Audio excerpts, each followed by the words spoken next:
It's just fun. I was coming on the boat now. Well, come! Come! Should I tell them why we're not going on the boat? We were planning to be on the boat, but neither of us could pass the physical, actually. So, something bad. I did a lot of parties tonight. A lot of parties. Anyway, here we go. Alright, so look, it's been a busy week for you. So you launched like another 13 or 14 companies this week. You put together the launch of the Terminal 2 out at SFO, so Virgin America. That's the collective applause of everyone who's trying to fight through the international terminal to get on a Virgin America flight. You flew a spaceship over the Golden Gate Bridge this week. You've launched Virgin Oceanic. Somebody backstage told me you're launching Virgin Gym Tan Laundry somewhere in New Jersey. I'm also setting up a stock company with you.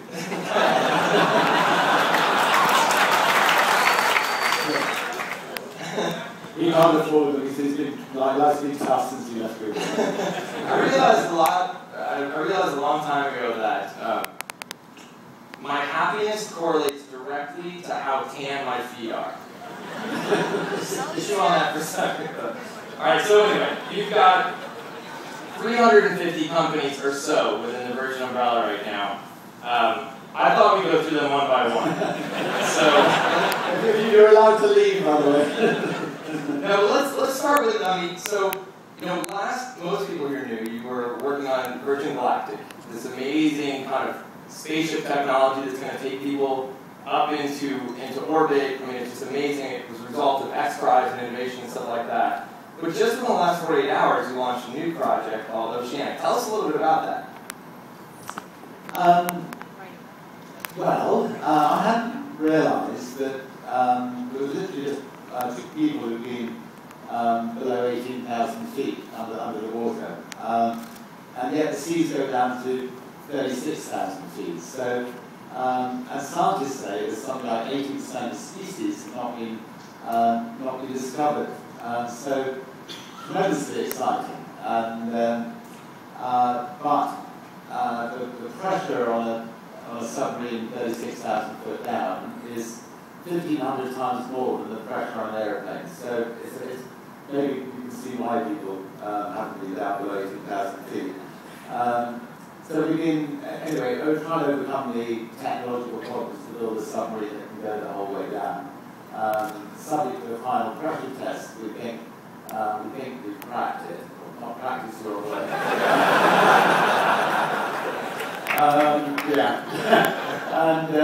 And anyway, hopefully we're down to go to the sort of 5 deepest trenches in the world. Talking to the scientists, they're interested in this plankton and that plankton, these octopuses and that octopuses, etc.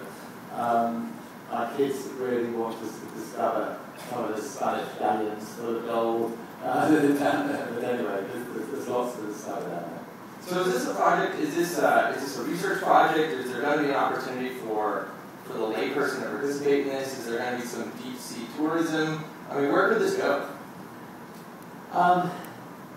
With Virgin Galactic, we started by helping sponsor Spaceship One and trying to get to win the X Prize, and that was one astronaut going up into space.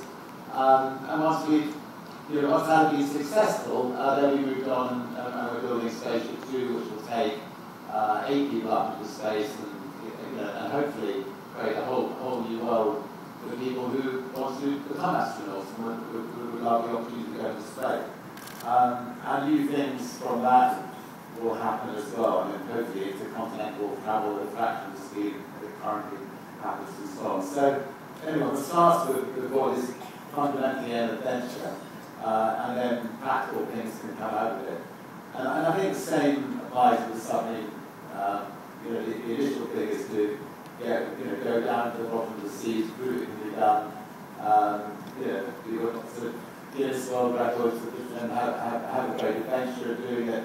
And then the byproduct of that will be aquanauts going down to the bottom of the oceans, and somebody sent me an email today saying, what about an underwater hotel, and saying that we have to be good with one of our space hotels, and initially you think it sounds mad, and then you never know.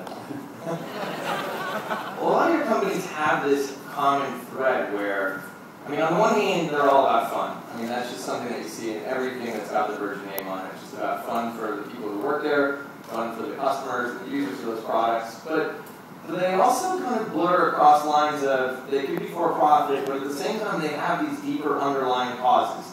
And you and I have spent a lot of time together, and along the way, I've seen your deep concern for the state of the planet right now in terms of its climate. You think a lot, you invest in a lot in thinking about energy and alternative energy sources and that kind of stuff. So how do you both achieve, one of the challenges I know you struggle with too is how do we get everybody else to care about some of these issues? And then how do we get companies to care about these things too? How do we get companies to include some of these measures in their income statements and balance sheets where externalities are really being taken into account? So how do you tackle all of that? And how do you kind of bring those values into the Virgin umbrella where you have these companies that do well by doing good? Well, I think that this audience today could be a very good starting point.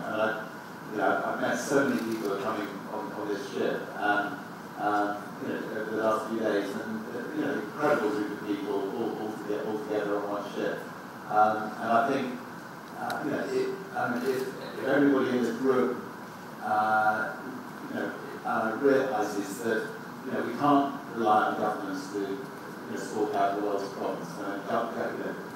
Government, people who work in government have not got the same entrepreneurial skills as entrepreneurs, and entrepreneurs can see problems in this world differently than politicians, and we shouldn't just say, okay, well that's what politicians do. We businessmen, we're just there to make money, and let the two things be separate. So I think if every single company can, right through the company, become a force of good, if the employees will be better motivated,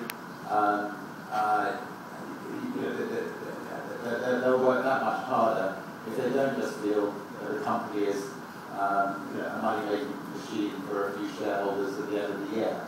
And different companies can can take up different challenges. And if you're a biggish company, you can think, how can I sort out diseases in Africa? If you're a small local company in a town, think of a local problem that you can resolve. But I think if we all